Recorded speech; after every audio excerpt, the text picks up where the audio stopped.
வண்ணத்தமிழ் cinema இணைய தொலைக்காட்சி நேயர்களுக்கு இனிய வணக்கம். நான் ஒளிப்பதிவாளர் முத்ரா. திரை விமர்சனம் நிகழ்ச்சியில் இன்று நாம் பார்க்க இருக்கின்ற படம் துல்கர் சல்மான், சமுத்திரக்கனி, ராணா டகுபதி ஆகியோர் நடித்து வெளிவந்திருக்கக்கூடிய காந்தா அப்படிங்கிற படத்தை பற்றி பார்க்க போகிறோம். ஒரு விண்டேஜ் டைப் மூவி தான் இது. பொதுவாகவே சினிமா அப்படின்னா சுவாரஸ்யம்தான். ஆனால் சினிமாவுக்குள்ள சினிமா எடுக்கிறது காட்டுற சினிமா அப்படிங்கிறது இன்னும் கொஞ்சம் சுவாரஸ்யமான ஒரு விஷயம். அப்படி நிறைய சுவாரஸ்யங்கள் இந்த படத்தில் இருக்குது. இந்த படத்தோட ட்ரெய்லரே ரொம்ப பரபரப்பாக பேசப்பட்டது.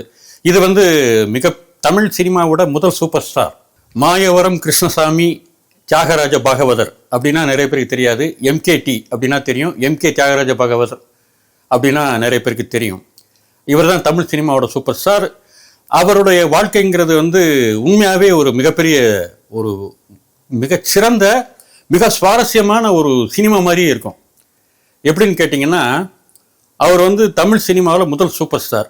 இவர் நடித்த ஹரிதாஸுங்கிற படம் கிட்டத்தட்ட 3 தீபாவளிகள் மெட்ராஸில் ஒரு தேட்டரில் 3 தீபாவளிகள், பிராட்வேன்னு நினைக்கிறேன் அந்த தேட்டரு, கிட்டத்தட்ட 3 தீபாவளிகள் தொடர்ந்து ஓடினதாக சொல்லுவாங்க. கிட்டத்தட்ட 1000 நாட்கள். இப்போலாம் ஒரு நாள் வெற்றிகரமான 2வது நாள் போடுறதுங்கிறதே ஒரு பெரிய விஷயமா இருக்குது. அப்படி ஒரு மிகப்பெரிய ஒரு சூப்பர் ஸ்டார், தமிழ் சினிமாவோட முதல் சூப்பர் ஸ்டார். நாடகத்திலேருந்து சினிமாங்கிற ஒரு விஷயத்துக்கு மாறி மிகப்பெரிய ஒரு சூப்பர் ஸ்டாராக இருக்கார். மிகப்பெரிய கர்நாடக சங்கீதம் தெரிந்த ஒரு மிகச்சிறந்த பாடகர் கூட அவர். இப்படி அவருடைய வாழ்க்கை எப்படின்னு கேட்டிங்கன்னா, அவரை பற்றி கட்டுக்கதைகளா அல்லது உண்மையா அப்படிங்கலாம் சொல்ல முடியாது. தங்கத்தட்டெலாம் சாப்பிடுவார், பன்னீரில் தான் குளிப்பார். இப்படியெல்லாம் அவரை பற்றி விஷயங்கள் நிறைய இருக்குது. சமீபத்தில் நம்ம கவிஞர் வாலி எழுதின ஒரு கட்டுரையில் ரொம்ப தெளிவாக சொல்லியிருப்பார். இப்படிப்பட்ட சூப்பர் ஸ்டார் சந்தித்ததை பற்றி தான் வாலி சொல்லியிருப்பார். என்னன்னு கேட்டிங்கன்னா, நம்ம எக்மோர் ரயில்வே ஸ்டேஷன், வாலி ஏதோ ஒரு ஊருக்கு போகிறதுக்காக ரயில்வே ஸ்டேஷனுக்கு வராரு. அப்போ அங்கே இருக்கிற அந்த சிமெண்ட் பெஞ்ச் இருக்கும் இல்லையா, அதில் ஒரு கேரக்டர் உட்காந்துருக்காங்க. பார்த்தா எம்கே தியாகராஜ பாகவதர் மாதிரி தெரியுது. ஒரு சூப்பர் ஸ்டாராக இருந்தவர் உட்கார்ந்துருக்காரு. திரும்பி பார்க்கறது கூட யாரும் கிடையாது.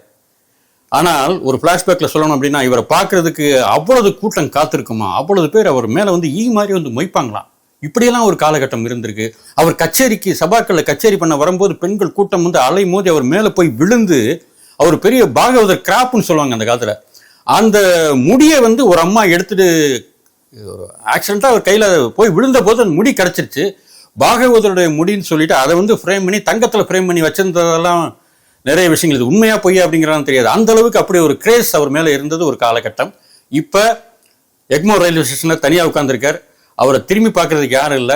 வாலி அப்போ வளர்ந்துட்டு வரக்கூடிய கவிஞர் அவர்கிட்ட போய் அறிமுகப்படுத்திக்கிட்டு, ஐயா நீங்கள் தானே தியாகராஜ பாகவதர் அப்படின்னு கேட்டோன்னா, ஒரு சின்ன அவருக்கு ஒரு மனசில் என்னடா நம்மளை ஒருத்தர் அடையாளம் கட்டி இப்போ கேட்குறானேன்னு ஒரு டவுட்டோட ஆமாம் அப்படின்னு சொல்லி சங்கடத்தோடு ஒத்துக்கிட்டு ஆமாம் அப்படிங்கிறாரு. அப்போ நீங்கள் யாருன்னு கேட்கும்போது வாலி சொல்கிறாரு, ஐயா நான் கவிஞர் வாலி.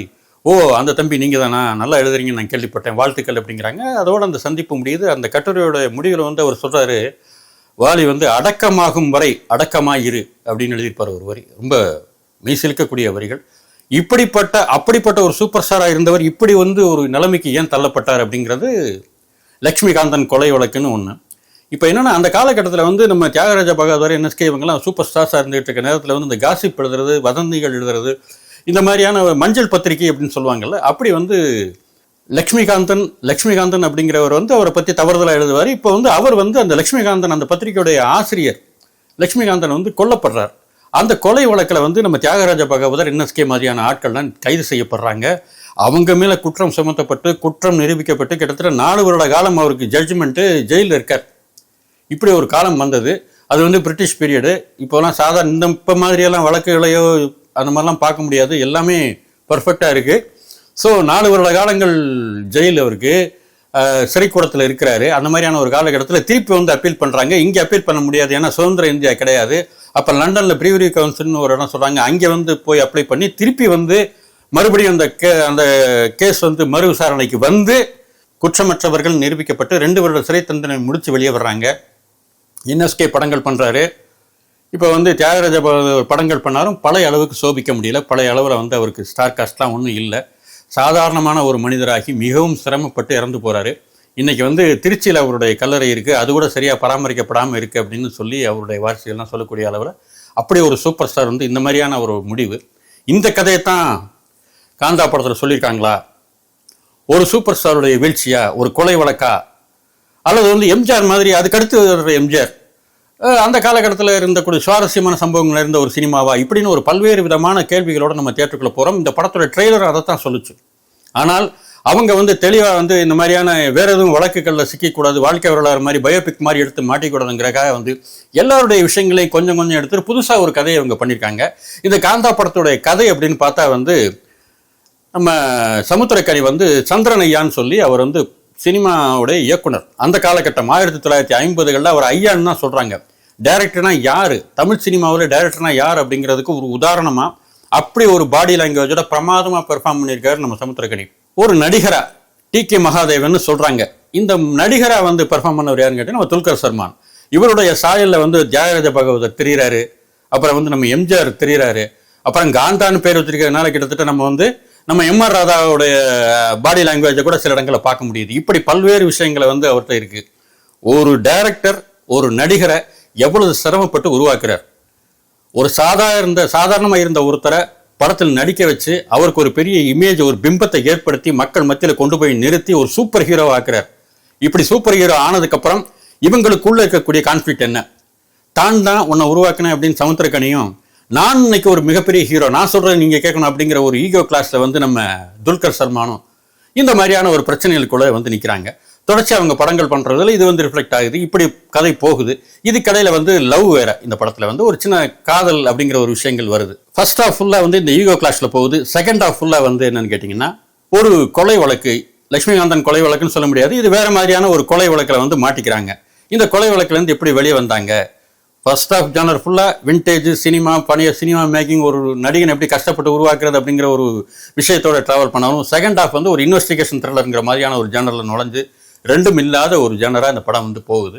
இப்போ வந்து இந்த படத்தோட ப்ளஸ் பாயிண்ட் அப்படின்னு பார்த்தா ஃபர்ஸ்ட் சமுத்திரக்கனியோட நடிப்பு, துல்கர் சல்மானோட நடிப்பு, ரெண்டு பேரும் அப்படி அற்புதமாக ப்ளே பண்ணியிருக்காங்க. ரொம்ப அழகாக வந்து ரொம்ப அற்புதமாக, அதுவும் வந்து அந்த பழைய கால நடிகர்கள் பாடி லாங்குவேஜ் எல்லாத்தையும் வந்து பக்காவாக நிலைநிறுத்துறார் நம்ம துல்கர் சல்மான். அப்படி வந்து அவர் சில பண்ணக்கூடிய விஷயங்கள் அத்தனையுமே வந்து பழைய காலத்தில், அந்த காலத்தில் இப்படி தான் இருந்திருப்பாங்களா எம்ஜிஆர்லாம், இப்படி தான் இருந்திருப்பாங்களா நம்ம தியாகராஜ பாகவதர் அப்படிங்கிற மாதிரிலாம் அவங்களை கண்ணுக்கு முன்னாடி கொண்டு வந்து நிறுத்துறது. அது மாதிரி வந்து பழைய காலத்து மிச்சல் கேமரா, பழைய காலத்தில் இருக்க அந்த செட்டப் டோட்டலாக முழுக்க அந்த படம் முழுதும் ஒரு 3 செட்டுக்குள்ள தான் கம்ப்ளீட்டாக நடக்குது. அந்த செட்டை வந்து நிர்மாணித்த விதங்கள்லாம் ரொம்ப அற்புதம். கிட்டத்தட்ட நம்ம வந்து ஒரு 50-60 வருடங்களுக்கு பின்னாடி போன மாதிரியான ஒரு விஷயத்த இந்த படம் நமக்கு கொடுக்குது. அந்த வகையில் வந்து செட் ஒர்க், ஆர்ட் ஒர்க்கும் ரொம்ப பிரமாதம். இந்த படத்தில் வந்து அடுத்து சொல்லணும் அப்படின்னு கேட்டிங்கன்னா, இந்த படத்தோட சினிமாட்டோகிராஃபர் அந்த காலகட்டத்தை அப்படி கொண்டு வந்து, அந்த காலத்தில் தியேட்டர் எப்படி இருந்தது, அந்த காலத்தில் வந்து சினிமா செட் எப்படி இருந்தது, ஷூட்டிங் எப்படி நடந்தது அப்படிங்கிறத வந்து ரொம்ப அழகாக, ரொம்ப பிரமாதமாக சினிமாட்டோகிராஃபியில் வந்து அவ்வளோ அழகாக சொல்லியிருக்காரு. ஃபர்ஸ்ட் கிளாஸ் சினிமாட்டோகிராஃபி, அந்த அளவில் வந்து மிக திறமையான ஒரு பதிவு. அது மாதிரி ஆர்ட் டைரக்டர் ப்ளஸ் சினிமாட்டோகிராஃபி, இவங்க 2 பேருடைய ஒர்க்கும் வந்து இதில் வந்து ரொம்ப பிரமாதம். இன்னொன்று வந்து சுவாரஸ்யங்களுக்கு பஞ்சம் இல்லைங்கிற மாதிரி இந்த ஃபர்ஸ்ட் ஹாஃப் வந்து சினிமா தொடர்பான விஷயங்களை நிறைய வந்து அங்கங்கே தெளிச்சிட்டு போனதுனால இன்ட்ரெஸ்டிங்காக போனது. செகண்ட் ஹாஃபில் வந்து கொஞ்சம் சிக்கல் இருக்குது. இதை வந்து ஒரு இன்வெஸ்டிகேட்டிங் த்ரில்லராக கொண்டு போகும்போது வந்து திருப்பி பெரிய அதில் வந்து கொண்டு போகிறதுக்கு நிறைய ஸ்கோப்ஸ் இருக்குது. ஆனால் வந்து அவங்க அதை வந்து ட்ராவல் ஆகலை. சமுத்திரக்கனி அண்ட் வந்து இவங்க வந்து துல்கர் சல்மான் அப்படிங்கிற மாதிரி இவங்க இந்த இதில் ட்ராவல் ஆனதுனால வந்து சின்ன குழப்பங்களோட செகண்ட் ஹாஃப் போகுது. எல்லாம் தாண்டி இந்த படம் முடியும் போது என்னன்னு கேட்டிங்கன்னா, நிறைய பேர் எழுந்து நின்று கைதட்டுறாங்க. அப்படின்னா இந்த மாதிரியான படங்களை ரசிக்கிறதுக்குன்னு ஒரு மிகப்பெரிய ரசிகர்கள் கூட்டம் இருக்குது அப்படிங்கிறது தான் இந்த படம் காட்டுது. ஆக மொத்தத்தில் எப்படின்னு கேட்டிங்கன்னா, ஓரளவுக்கு தேட்டரில் போய் பார்க்கக்கூடிய ஒரு, நம்ம வந்து ஒரு ஃப்ளாஷ்பேக்கில் இந்த சினிமா, தமிழ் சினிமா இப்படி இருந்தது அப்படிங்கிறத நம்ம ரசித்து பார்க்கக்கூடிய அளவில் அந்த மாதிரியான ஒரு படமாக தான் இருக்குது. ஒரு நல்ல ஒரு படம் அப்படின்னு தான் சொல்லணும். மீண்டும் இது போன்ற ஒரு திரை விமர்சனத்தில் உங்களை சந்திக்கின்றேன். நன்றி, வணக்கம்.